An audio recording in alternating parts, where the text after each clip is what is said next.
doing business with the municipality. The report says Modise claims rental income from leasing out one of his properties to Triotic Protection Services. Modise used to be one of the company's directors. However, he resigned in February 2023, a few weeks before he became a PR councillor for the ANC in Tshwane. The report says Modise breached several sections of the councillor's code of conduct by not properly disclosing his financial interest in the company. DA Caucus Chief Whip Jackie Ace says Modise has abused his position as both Deputy Mayor and Finance MMC. The DA will lodge a case of fraud against Tshwane Deputy Executive Mayor Eugene Modise. An investigative report confirms that Modise unlawfully benefits from a contract between the municipality and Triotic Protection Services. Acting Police Minister Firoz Kachalia has called on the city of Ekurhuleni to take decisive action against its Metro Police Deputy Chief, Julius Mkhwanazi, who's been implicated at the Madlanga Commission of Inquiry. Mkhwanazi allegedly entered the Ekurhuleni Metro Police Department into a fraudulent agreement with CAT VIP Protection, a company owned by controversial businessman criminal Vusmusi Cat Matlala. The agreement allowed the security company to unlawfully use blue lights belonging to the Metro Police. During the release of the latest crime statistics, Minister Kachalia answered questions regarding Matlala's alleged influence within the EMPD. Alpha Ramushana has more. It's been 2 years since police watchdog IPID recommended the city of Ekurhuleni take disciplinary action against EMPD Deputy Chief Brigadier Julius Mkhwanazi over his alleged ties to Vusmuzi Cat Matlala. However, Mkhwanazi was only suspended 2 weeks ago following the public mention of his name at the Madlanga Commission of Inquiry. Acting Police Minister Firoz Kachalia says the city of Ekurhuleni must take stronger action in addressing the allegations against the EMPD top cop. Of course, the management and leadership of Ekurhuleni have to deal with this matter. And until we get to a point where there is a response in such cases, we will not get control over this problem of criminal infiltration into law enforcement agencies. 2 senior city officials have been named at the Madlanga Commission of Inquiry for allegedly shielding Brigadier Mkhwanazi from being held accountable. Alpha Ramshwana, Eyewitness News. Staying with the Commission, the Madlanga inquiry has heard about how factional disputes over the disbandment of the Political Killings Task Team stalled investigations into 121 politically related cases. Testifying before the Commission today, Acting Deputy National Police Commissioner for Crime Detection, Hilda Sintumule, outlined clear factional divides within police top brass. The Commissioners saw this as a blatant disregard for the law, as police management on multiple occasions failed to adequately address the disbandment of the PKTT. Arun Singh has more. In May, Hilda Sintumule was tasked with carrying out a detailed plan to audit 121 dockets taken away from the PKTT and facilitate the handover of the dockets to their stations of origin. She says when she engaged KZN police boss Nhlanhla Mkhwanazi about returning the dockets to the province, he wanted nothing to do with it. He didn't say to me, don't bring the dockets. He said to me, if you bring the dockets, know this, I won't be responsible for them. Madlanga Co-Commissioner Advocate Sandile Khumalo accused police top brass of prioritizing their own agendas over the victims of crimes. All of you let the victims of crime down because these are now internal squabbles at senior national police level, and it is impacting victims of crime. The dockets were returned to the PKTT in August, 4 months after being transferred to Pretoria. Arun Singh, Eyewitness News. In the Western Cape, Cape Town City Maker Member for Safety and Security JP Smith says the crime statistics released today is a little too late. Smith welcomed the South African Police Service's transparency but slammed the statistics for being outdated and lacking meaningful context. He says the SAPS continues to gatekeep data that could help other spheres of government, civil society and volunteer organizations make a real impact in the fight against crime. The crime statistics clearly reflect that our investment into technology and human resources can make a considerable impact in areas like Nyanga, Philippi East, where we have seen notable decreases in murder cases, which have reduced by 26.6% and 10% respectively. And in Hong Kong, 8 people have been arrested on suspicion of corruption over the renovation works the blocks had been undergoing before the fire that killed at least 128 people. 3 others were detained earlier on manslaughter charges. Scores of people died in a devastating fire that engulfed multiple high-rise buildings in Hong Kong. The cause of the fire remains unclear, though officials say that polystyrene and protective netting placed on the outside of the windows facilitated its spread. A further 79 people were injured in the blaze, the city's deadliest in more than 70 years, while dozens remain missing. Police went into the buildings to start gathering evidence after authorities said that an investigation would take place over the next 3 weeks. Gold's trading at $4,188.63 an ounce. The rand's at 17.14 to the dollar, at 22.66 to the pound, at 19.85 to the euro. Brent crude oil's at $63.65 a barrel. In your sport, Mamelodi Sundowns face Rulani Mokwena reunion in the CAF Champions League. The Springboks bid to end their season on a high against Wales. And Pat Cummins to miss the second Ashes test. Look at your weather. Cloudy skies in store for Gauteng tomorrow, with morning fog patches and afternoon thunder showers expected. Joburg will drop to overnight lows of 12 degrees and peak at highs of 23. Pretoria is at 14 and 25. Vereeniging is at 12, also reaching highs of 25 degrees. Cape Town said to be cloudy with light morning rain as well as moderate southerly winds tomorrow, at a low of 18 and a high of 24 degrees. The top story in Eyewitness News this hour. The DA in Tshwane says it will be opening a case of fraud against Deputy Mayor Eugene Modise. EWN, in touch, in tune and independent. For the latest, visit ewn.co.za or download the EWN app. EWN Traffic. In Tembisa, heading towards Pretoria, there's bumper-to-bumper traffic. This is on the R21 northbound approaching Olifantsfontein Road. Also traveling towards Germiston, we still have those roadworks. That's in the Calvin Alex area on the N3 southbound between the Batu Interchange and London Road. In Polshof, there's bumper-to-bumper traffic. This is on Witkoppen Road between Main Road and Stonehaven. Also heading towards Four Ways in the Bryanston area. Expect some delays on the N1 southbound between Rivonia Road and Winnie Mandela Drive. Traveling through the Joburg CBD, there's slow-moving traffic. This is on the M1 southbound between Killarney Bends and the Crown Interchange. Also in Roodepoort, traveling towards Kagiso Leratong area, expect heavy delays. This is on Randfontein Road between Milestalker and Adcock, while in the Mother City, there's slow-moving traffic on the N1 outbound between Sable Road and Frankenfell. There's also slow-moving traffic. This is on the M5 southbound approaching Barclay Road. If you come across any other traffic issues, please WhatsApp us on 072 702 1702. There's more EWN on air, online, and on the EWN app. And now, The Money Show with Stephen Grootes on 702. Let's walk the talk. The Money Show with Stephen Grootes is brought to you by ABSA CIB, proud host of the Africa Impact Matters series podcast. ABSA is an authorized FSP and registered credit provider. 9 minutes after 6. Good evening. Welcome to the program. Plenty to come tonight. In fact, Eskom just releasing their results in the last sort of hour or so, their interim results. We'll speak to Caleb Kassim, the Chief Financial Officer there, in just a moment. Spoiler alert, they seem to be pretty good. Certainly lots of momentum behind Eskom. I've found the issue around fuel and aviation fascinating. So many different things coming out of it. And now there seems to be a series of SARS reviews, and that's having an impact on actual availability. I find that quite bizarre. You would think that this is the kind of thing that can be managed years in advance. Everyone knows when the paperwork is due, how it all works. Instead, there are some concerns actually that East London Airport simply won't have enough. I realise that the way in which you store fuel has to be managed very carefully. Everything has to be managed, but it's still a very strange story. We'll speak to Sheldon Kopman. He is the founder and creative director of the fashion line. They're called Naked Ape. And it's particularly luxury clothing. We're talking about shirts that cost 7,000 Rand, that kind of thing. Just a different way of looking at life, I think, and is the kind of a shirt that you would wear for a very special event, and you would wear it for lots of special events over the years.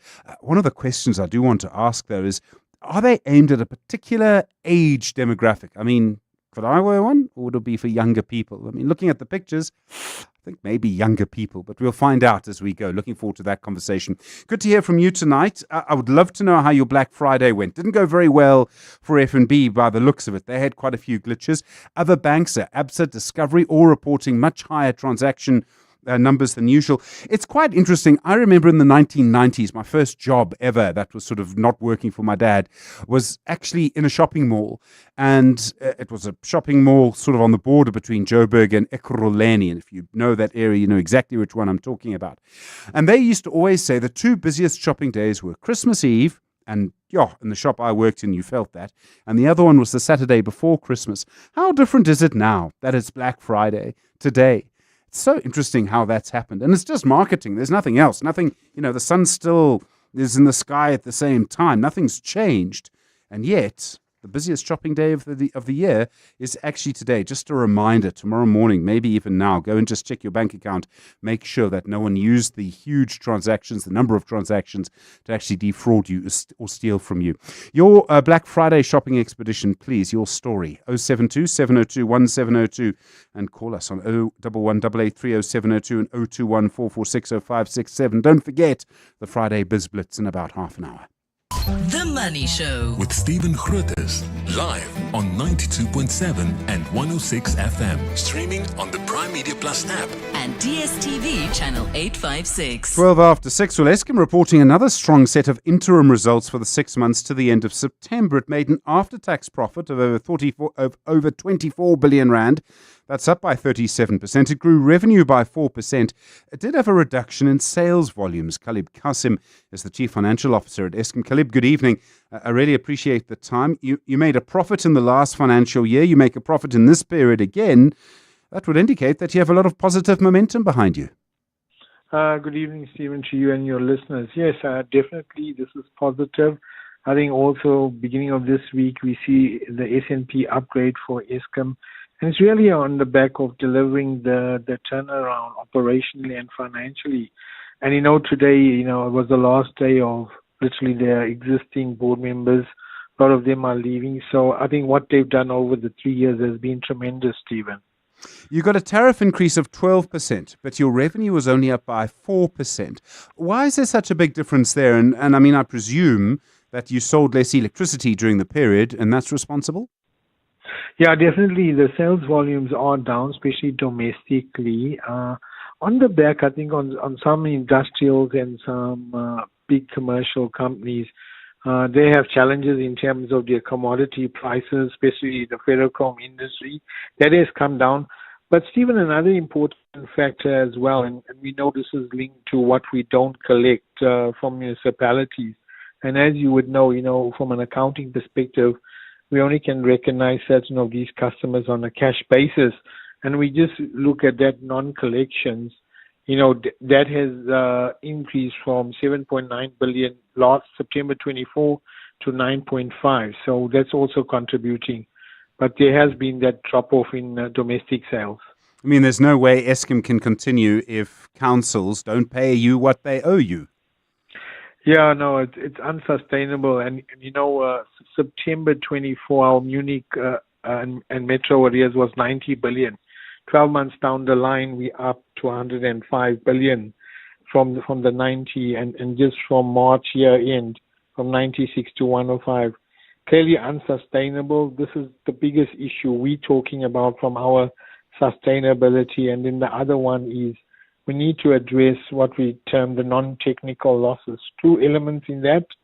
One is the theft and meter tampering, and the second one, obviously, Eskom needs to tighten our systems in terms of those online vending system and illegal tokens. So that's also a pain at the moment. You mentioned the ferrochrome issue. So people have switched off their smelters. They're going to keep them off until electricity prices are lower. And I realize that's not in your control, Khalib. Well, largely it's not. There's also more rooftop solar capacity. Is solar capacity, I mean, the fact so many people generate their own electricity, particularly during the day, is that beginning to have an impact on your sales volumes? I mean, it must be. No, definitely. I mean, if we look at what our system operator tells us, Stephen, there's about 7.3 gigawatts of rooftop PV. that definitely takes away sales. But what we do find as well, and that is why the reliability of the system is important now, when we've been having this rain for consecutive days, so suddenly Eskom must find about anything between 5 gigawatts at a point in time. But luckily the system on the generation side much more reliable, and we're able to do that and keep the lights on. So, I mean, isn't this the issue? You have smelter customers who are not going to switch back on unless prices get lower, and they won't for some time. You've got a lot more rooftop solar capacity. And it would seem to me, based on just those two things, your sales volumes might never actually go up again. So definitely in our forecasting going forward, Stephen, we do forecast a decline in sales, anything between 1 to 2% permanently. However, we know on the baseload customers, and we must work with the industry, with the regulator and government, where do you pitch a sustainable industrial tariff, not only on a short term, but on a long term. And I think the key message behind that is whatever our production cost is for that, what those customers need to survive in their markets. And if there's a gap, we must decide on how transparent we make whatever subsidy and in what form it's going to take. Because we know critically for this country, we need to protect jobs as well. So it's important. It's not just an Eskom issue, but it's a country issue to make sure we don't lose further jobs. The profit that you do make, Caleb, it comes after quite a lot of help from the National Treasury. And just to be clear, it goes back into your infrastructure, right? I mean, 100%. 100%, Stephen. I mean, all our capex is now funded from cash from operations because we're not allowed to borrow during the debt relief window. And we're forecasting not to borrow in the next 18 months. So really reinvested into the infrastructure. We can't use it for operating costs or anything else. Otherwise, we're in breach. So yes, invested in our networks as well as the generation business. Caleb Kasim, good to talk. Thank you very much indeed. Chief Financial Officer at Eskom, 18 minutes after 6. The Money Show on 702. Monday to Friday, 6 to 8 p.m. More suggestions today about questions around our aviation fuel system. Jet facilities that supply the King Paulo Airport in East London have been subject to a licensing review by SARS. Suggestions that because of that, there might actually be a shortage of aviation fuel. Lyndon Burns is an aviation expert, joins us now. Lyndon, good evening. The way I understand it is that SARS has to license these facilities. Fuel is taxed in a particular way. What I don't understand, Lyndon, is why a review by SARS would affect the supplies. So I think, Stephen, good evening. There's been a bit of confusion around East London, but let's just deal with the SARS issue first. What's happened in South Africa over the past 4, nearly 5 years now, is that largely the production of jet fuel in the country has almost stopped. We've only got one refinery down here in Cape Town, the Astron refinery, which is still producing jet fuel, but not nearly at the volumes it used to. The big refinery next to the old Durban airport, that closed down, and with the flood damage and also the riot damage that was done. So we rely very heavily on imported fuels. And what SARS have been doing, from what we can make out, is that they're saying you might have been a fuel producer and licensed and taxed as a fuel producer in the past. Now you're in a different category. Now you're a fuel supplier and distributor, and therefore you're subject to a different regime and different rules, and you need a different license. And there's been this impasse. It's not been resolved. This has been dragging on for several months. It started when they wanted to impose duties on fuel being shipped up from or transported from Durban to Natref in Joburg using the multi-product pipeline. So this is something that's been going on for a while. Now, the good news is that there is enough fuel for at least for the weekend at East London. The crisis, the immediate crisis of East London was actually not so much related to the SARS issue, but because they discovered fuel contamination yesterday at East London. One of the tankers was inspected. Now, jet fuel has to be inspected every day. The tanks that it's stored in have to be inspected. You can't have impurities. It's a safety issue. And they found contaminated fuel.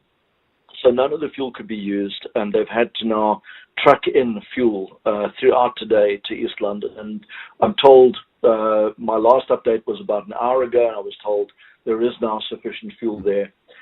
George was impacted by the SARS issue because Cape Town had a fuel supply shortage for the last 2 weeks because of the SARS issue relating to a fuel depot at the port of Cape Town, which didn't have the requisite license, apparently. Now, fuel supplies to Cape Town Airport resumed this week, but George relies on the same supplier, and it was left vulnerable, and its stocks had depleted. And overnight last night, there was an emergency truckload or several trucks sent to George. And that was decanted this morning. So at least over the weekend, we can breathe, and hopefully this will all get resolved before we head right into the peak summer holiday rush towards the end of next week. I mean, I would imagine that SARS impasse around whether you're a producer or a storer of fuel, that kind of thing can go on forever. I can just imagine the lawyers licking their lips. Yeah, clearly it can. And I think what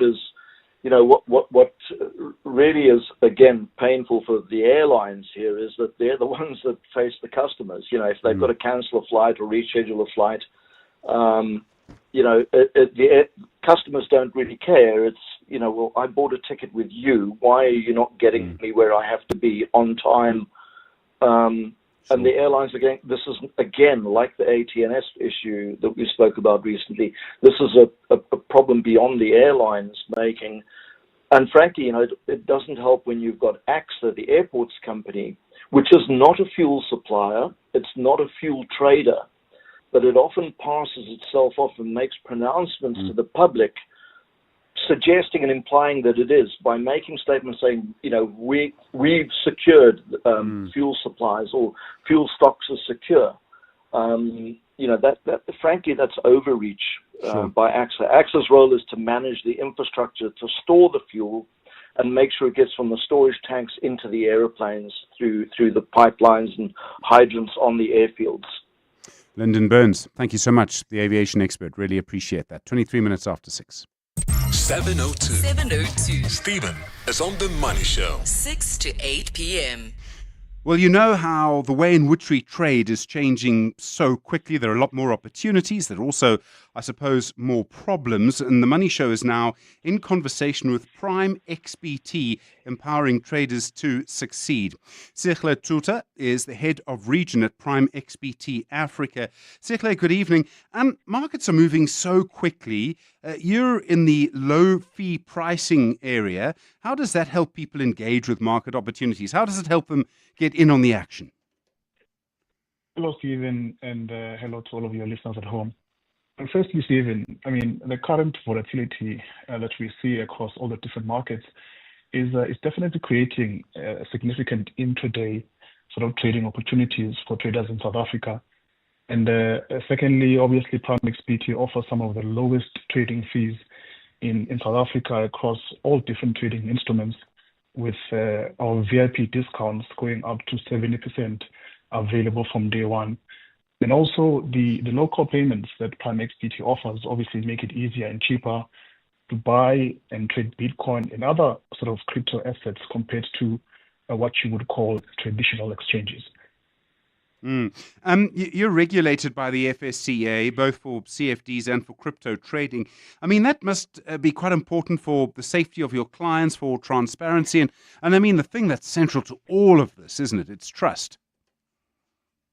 Most definitely, Stephen. Prime XBT is regulated by the FSCA, as you have said, to provide both CFD trading products and crypto asset trading here in South Africa. And also the transparency, is enabled by segregation of funds, of client funds, as required by the regulator. Also a negative balance protection, meaning that client balances on their trading accounts will never drop below zero, and the strict operational standards. We also have a multi-award-winning platform called PX Trader, which has a global recognition for safety and innovation. And our aim here, Stephen, is to obviously ensure that we provide a safe, a fair, and a professional trading environment for South African traders of all proficiency levels. So we don't just focus on traders who are more experienced, whether you're a beginner, sort of in the mid-level or experienced. All our intentions are to make sure that you have a very fair and a very reliable trading environment. We've seen Prime XBT, you've been quite involved in sort of local things, school sponsorship, stuff like that. How are you strengthening your presence across South Africa? I mean, you've got to get through a lot of noise to have an impact, right? How are you finding that? Yeah, definitely, Stephen. I mean, we like to see ourselves as a very responsible sort of corporate citizen in this country. So by growing our local presence through CSR partnerships and community support, I mean, that's one. And also through active CSR projects with local schools, I mean, through educational initiatives and community development. Also by participating in and sponsoring some local finance events where participants are empowered with financial knowledge to make better financial and investment decisions. And also through expanding partnerships with key industry stakeholders in the financial services ecosystem here in South Africa, but also across the continent. You're a busy company in a very busy market. I would imagine you're seeing a lot of growth both in the market and with you yourselves. Oh, most definitely, Stephen. Even though we operate in a very competitive environment, but we have seen some growth since we got our local license, and we're looking forward to what's in store for us in 2026 with all the interesting products and projects that we have planned for our traders and for our community at large.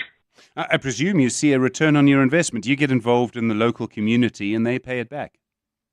Oh, most definitely. I think the ROI with community projects is not obviously sort of commercial or financial, but the benefit that is derived by the communities which we sponsor or support when they give us the report is obviously what we do it for.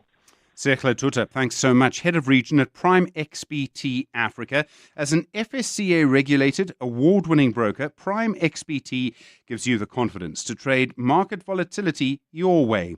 Enjoy some of the lowest trading fees, advanced tools across crypto futures and CFDs, and VIP discounts of up to 70%. Available to new traders from day one. Take advantage of free deposits and withdrawals with both crypto options and local South African payment methods. Prime XBT, empowering traders to succeed. Always trade responsibly. Trading comes with risk. The Money Show. The Markets. Zwelakhe Mnguni is Chief Investment Officer at Benguela Global Fund Manager. Zwelakhe, good evening. I mean, there's a lot of global uncertainty at the moment, and yet, once again, the JSE seems to be really quite resilient. Indeed, Stephen, we are seeing that the JSE has done very, very well this year. I think we are up about 36% compared to global markets that are up only about 21%. And amongst those, I mean, the US is up 17%. I think the key thing is we've seen a turn in our fundamentals. I think we've seen a stronger rand, boosted by the strong export of gold and platinum. But we are also seeing that following the mini budget, we've seen lower sovereign credit spreads. We are seeing good fiscal management. So it does look like our economy has come back into favor. And I think that we are also seeing that inflation might remain under control with a stronger rand. So we're likely to see that we will see investors continue to come into the market, in the South African market. That has been cheap for quite a long time. It's interesting to see what's changed over the last few months. I mean, when Trump came into office, Bitcoin surged. It's tanked or stagnated, pick one. Oil is volatile. Gold surge just continues. I mean, this is really quite a strange time. I mean, a lot of things happening that are big changes that you would not have predicted. Yeah, I think what it would appear is happening is that the market seems to be pivoting more towards tangible safe haven assets. So we can see that gold has held up relatively well. I mean, I think Bitcoin is down 30% in the last month. Brent is going sideways. But I think the main thing is that there is an element of fear in the market that tends to swing prices fairly quickly in a short space of time if there is any announcement. So we are seeing that also in the AI stocks, where the likes of NVIDIA, I mean, they pull back like 5% in a day on any news. So it is appearing to be a move towards tangible safe haven assets. And then the AI boom, I mean, that was the big driver and has been the big driver of markets over the last few months. I see more and more pieces. The Economist has had a big one over the last week, suggesting that people just aren't using AI. And I mean, I have to say, I'm not using it. That doesn't matter. But companies aren't using it, and that does matter. It's true. I think we are still in the early phase. I think it would become quite an endemic application. But I think what is being priced into the stocks is quite something beyond what can be achieved in the short term. And I think the capex that they have been spending or they've committed is so high that it will take them years for them to get a return on their capital. I think we are seeing a similar wave like what happened during the internet, the emergence of the internet, when the companies pumped a lot of capital and then they said with low capacity utilization, that only got utilized over time. So I do think that there is a risk that we might see a massive pullback amongst these stocks. But long term, I think the application itself is a fantastic innovation. Zwelaka, thank you so much. Zwelaka Mgune is the Chief Investment Officer at Benguela Global Fund Managers. Just after 6:30, time for the latest Eyewitness News. Marky, good evening. The EFF's big march today. Yes, Stephen, that's right. The EFF has accused the Constitutional Court of shielding President Cyril Ramaphosa as it took to the streets earlier today, calling for the release of the judgment on the Parapara matter. Last year, the Red Berets launched a court application at the Apex Court, challenging Parliament's decision to vote against the Section 89 panel report. The panel's report made damning ethical findings about Ramaphosa's conduct regarding the break-in at his Parapara game farm. At the time, the ANC used its majority in Parliament to vote against adopting the report, which would have seen the National Assembly begin impeachment proceedings against Ramaphosa. The EFF argued at the Concord last year that it was unconstitutional for Parliament to reject the report. EFF National Spokesperson Snawo Tambo. So we want to register to them that they are failing in their constitutional duty as the final arbiters of disputes in South African society. And we want the judgment to be released now. It's either illiteracy, incompetence, or deliberate political intervention that is resulting in Ramaphosa being shielded ostensibly by the Constitutional Court. And we want an explanation as to why this judgment has not been released. We move to KwaZulu-Natal, where the IFP Youth Brigade in the province has labelled the motion of no confidence in Premier Thamsanqa Ntuli as political grandstanding. The motion, tabled by the MK party, will be heard on December 15th. Nhlanhla Mabaso has more. Shortly after House Speaker Nontembeko Boyce made the announcement in the legislature, dramatic scenes of MK party supporters emerged outside. Party members chanted songs demanding Ntuli to evacuate his post. The IFP Youth Brigade has accused the MK party of wanting to disrupt service delivery in the province. It says the demonstration, while there is a pending motion, was reckless. The motion will be held in a hybrid sitting in 2 weeks, and voting will be done through a secret ballot. Nhlanhla Mabaso, Eyewitness News, Durban. And the National Regulator for Compulsory Specifications is urging the public to buy goods only from compliant, authentic online platforms this Black Friday. The regulator says consumers must be their own first line of defense. The regulator's Khulekani Ngcobo warns items most commonly linked to scams include refurbished geysers, electronics and audiovisual equipment. Price is important, but safety must always come first, especially during Black Friday, when the pressure to grab a deal make people take shortcuts. So, consumers' behavior plays a massive role in reducing or increasing the risk.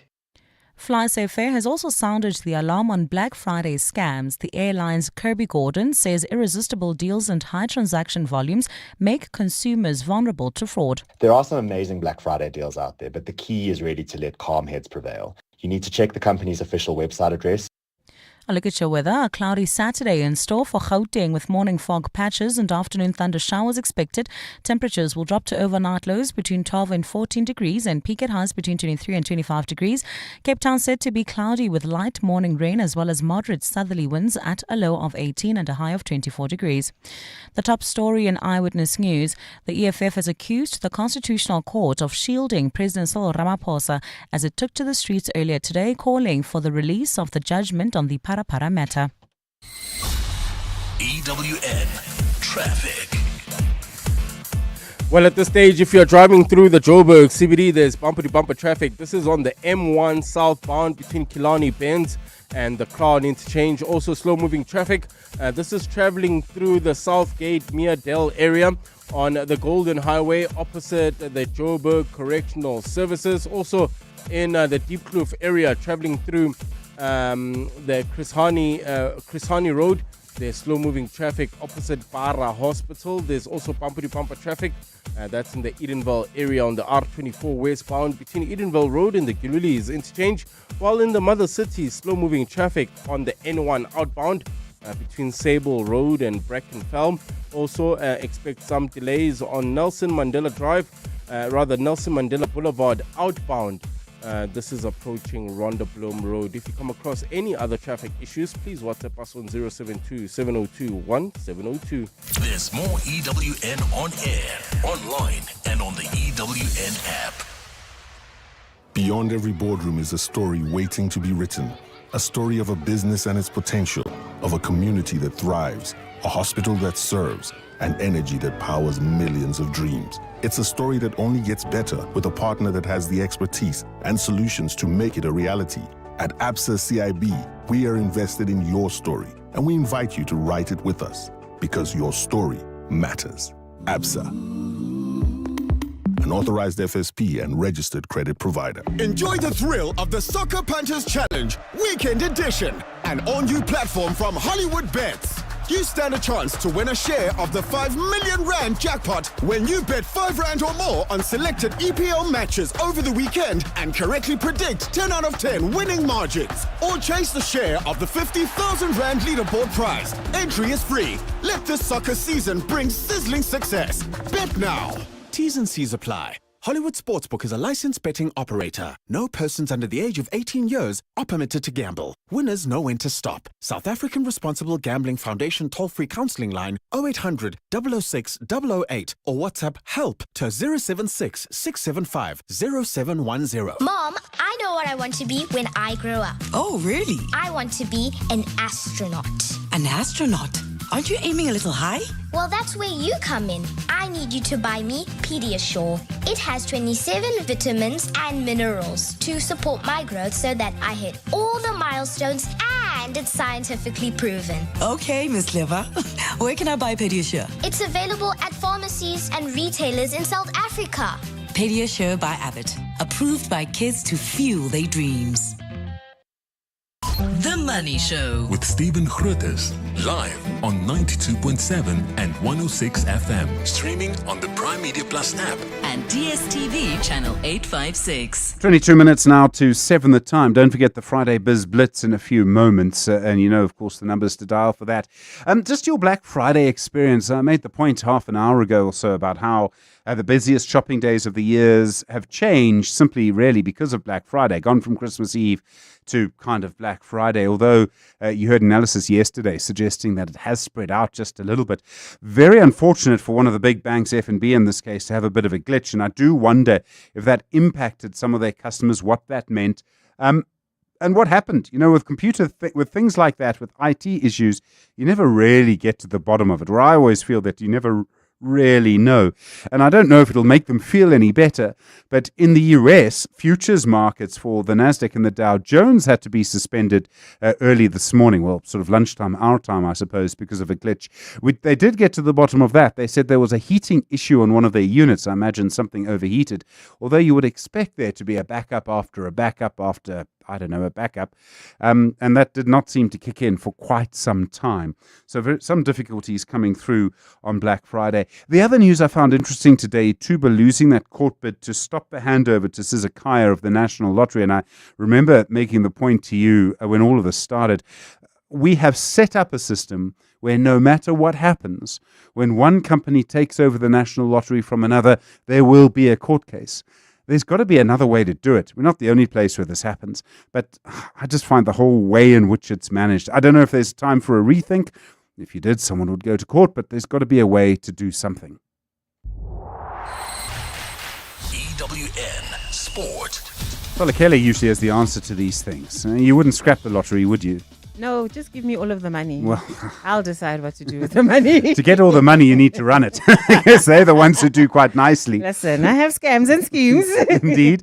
Match day 2, Caf, what's going on? While Stephen MC Alja will host Mamelodi Sundowns tonight, that clash sees Rulani Mokoena up against his former club, but Miguel Cardoso has warned his Brazilians not to allow those emotions to get the better of them. It's absolutely wonderful to have full stadiums, supportive stadiums, beautiful shows around, and that's what we live for. That's for these moments that the players work so many years so that they arrive on these stages and they can show what they are made of. There are 5 games in the Betway Premiership this weekend, starting off with tonight's clash between Richards Bay and Amazulu. Tomorrow, Durban City will host Orlando Pirates, and Gavin Hunt has provided this assessment of the Buccaneers, who are currently joint top with Sundowns with 2 games in hand. And the strength of theirs is when they play around your box, isn't it? That's their strength. You saw again on the weekend or on Tuesday. So I always say to talk about it all day and analyze it and know they're moving, the passing patterns. But when the game is moving and the ball is moving at 100 miles an hour, and you're in there like the players are,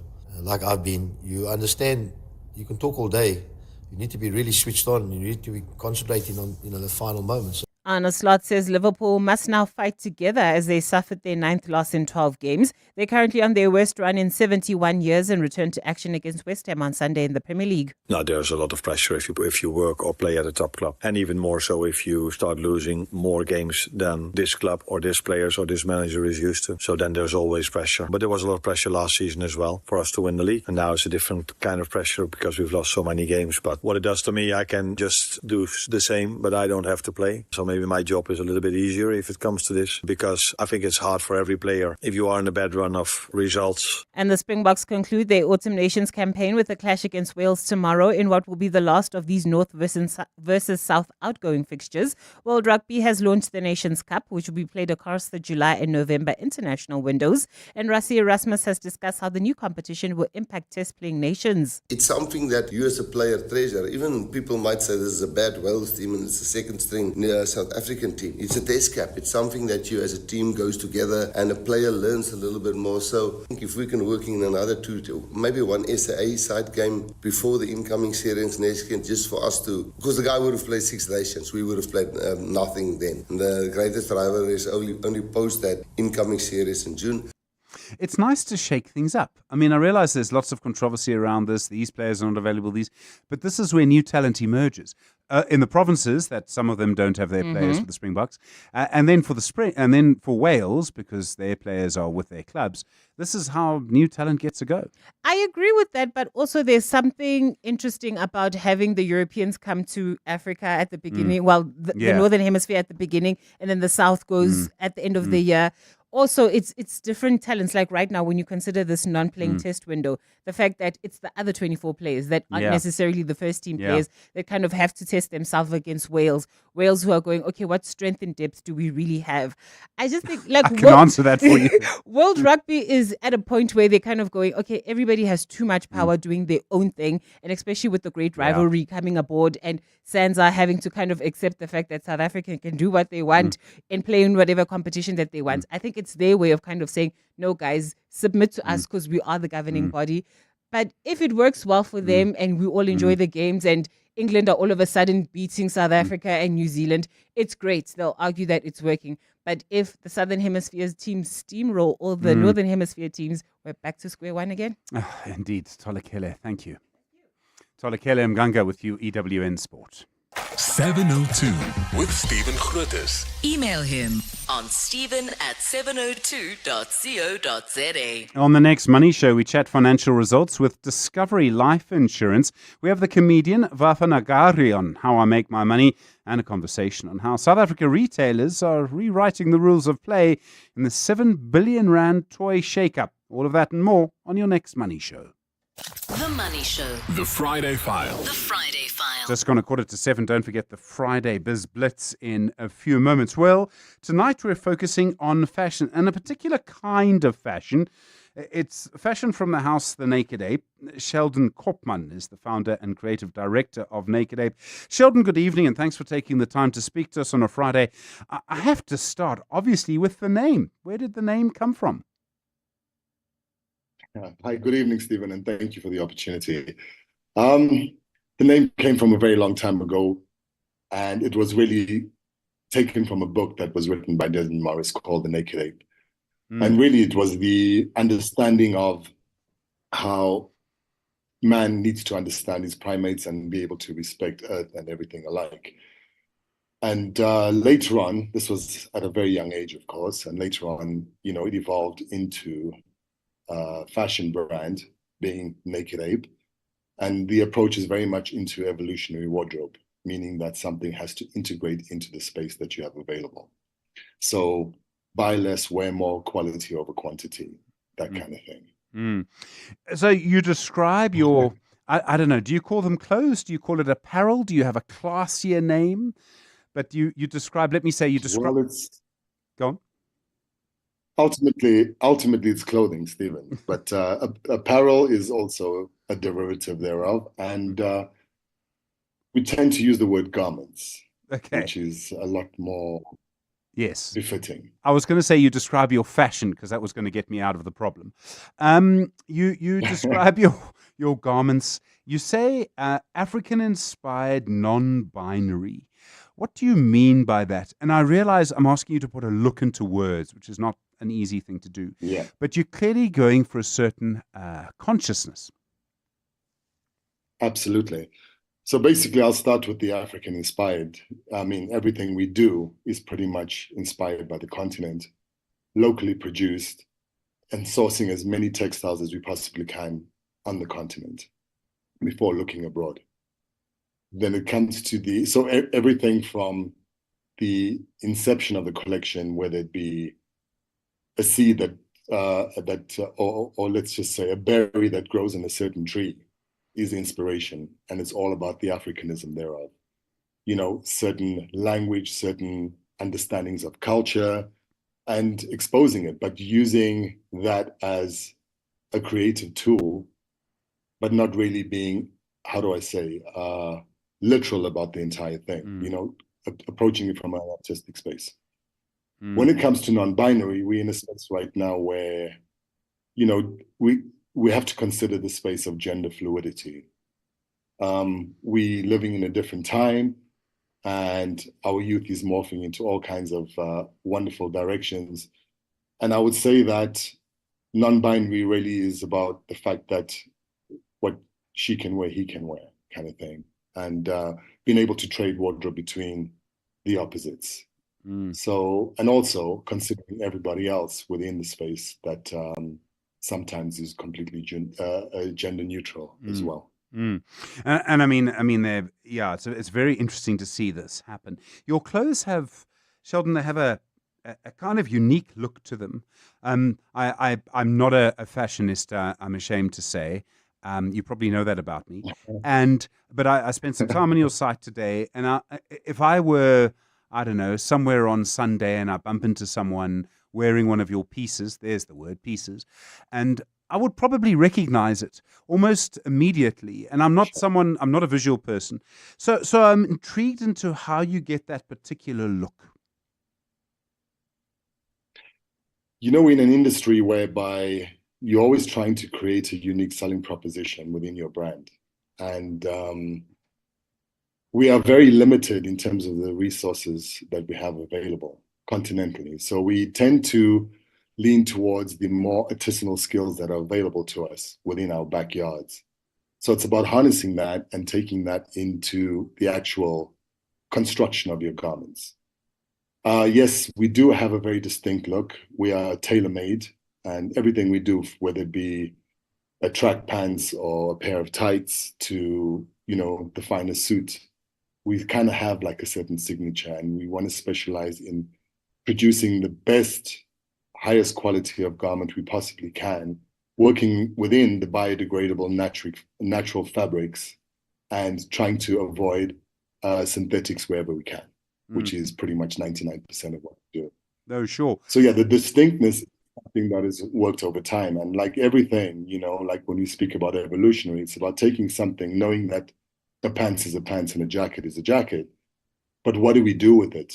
And, when you come across a magnificent piece of cloth, make the most of it. If you're going to tailor make it, do it the best you possibly can. Does it get harder to keep that particular look as your range of products grows broader? So it's fine to have one thing. It's slightly harder to have two things that look distinctive but clearly related to each other. It's much harder to have 100.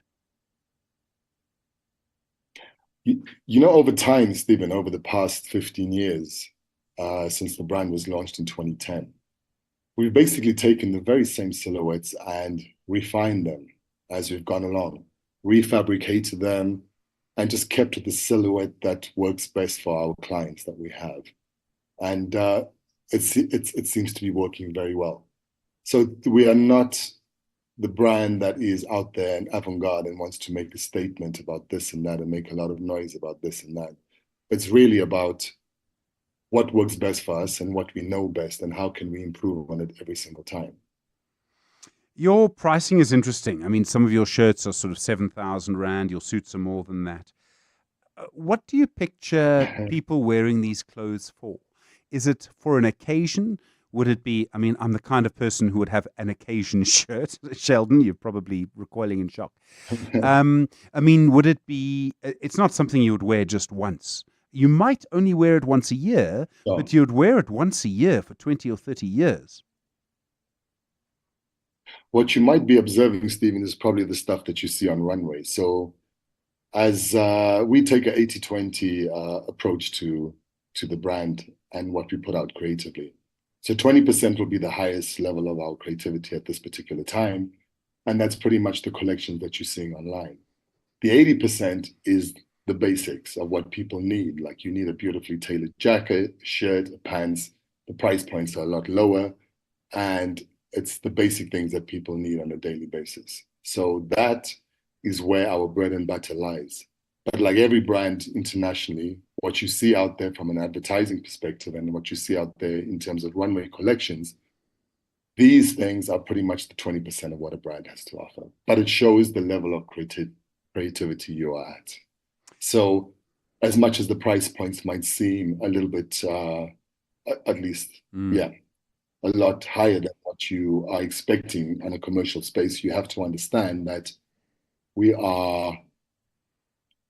make one-of-a-kind pieces and we also make individually. So being bespoke, which is the main driver of our business, that is not something that we chose, but it's something that is default purely because that's what works for our business model at this particular time.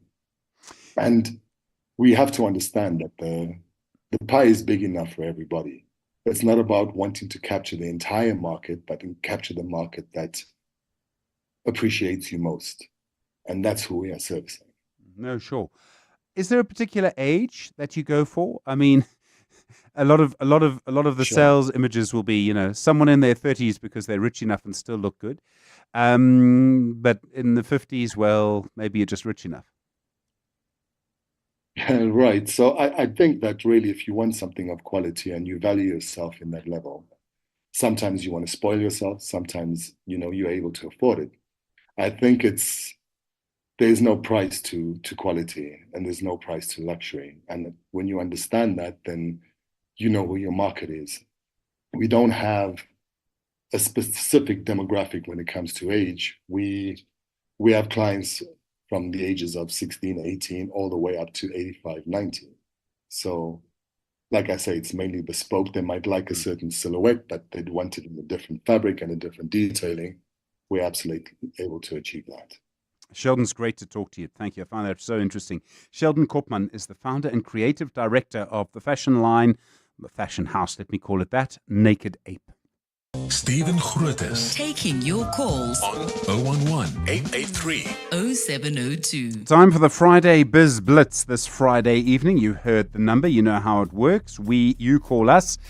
We give you a question. If you get the question right, we move on to the next question. If you get the question wrong, we move on to the next caller. First question tonight on the Friday Biz Blitz.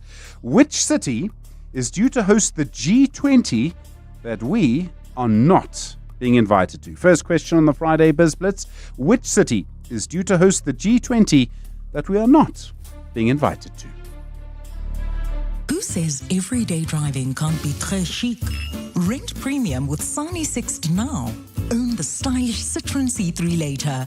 Yes, That's 3 cars, 3 months, 3 chances to say ooh la la. Just book directly on sani.co.za. Call us or rent at any branch between 1 November and 31 January, and you're automatically entered into the draw.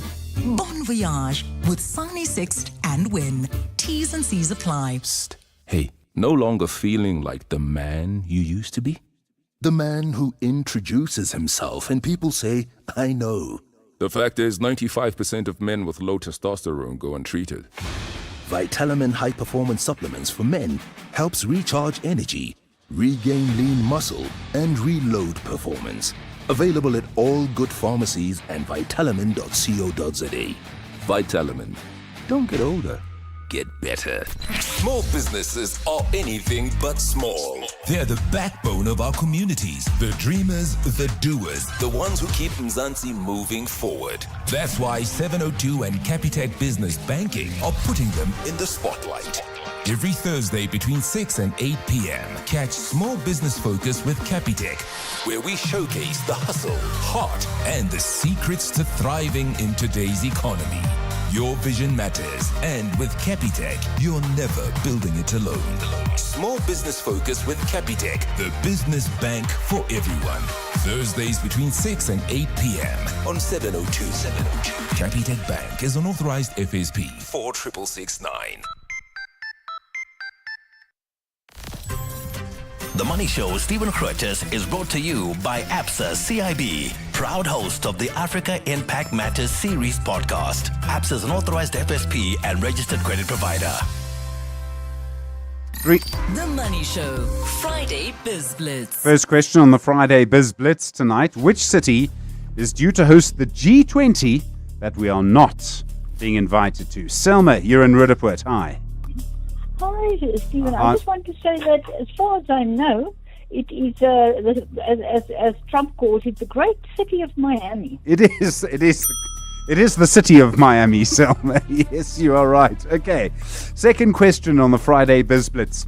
A South African harbour was ranked the worst performing container port in the world, according to the 2024 World Bank Ports Index. This week, we heard that it's turning around. Which harbour is it? I'm going to guess, and it says Durban. Selma, it is Durban, yes. Okay, here we go. Third question. This week, we spoke to the NERSA chair, Tembani Bakula. He was our shapeshifter this week. What does NERSA stand for? The National Energy Regulator of South Africa. Wow, Selma, you're on a roll here. Okay. Which is the busiest shopping day of the year? Well, they claim that it's not Christmas Eve anymore. It's now Black Friday. Selma? Yes, it is Black Friday. Wow. Okay, we've got other people here. They would like a chance too, Selma. Okay, next question. Here we go. Which telecommunications giant listed on the stock exchange this week? Chelsea. Selma? Yes.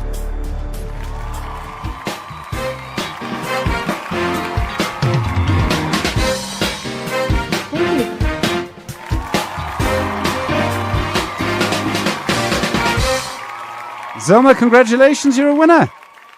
Thank you so much. Thank you. First time ever.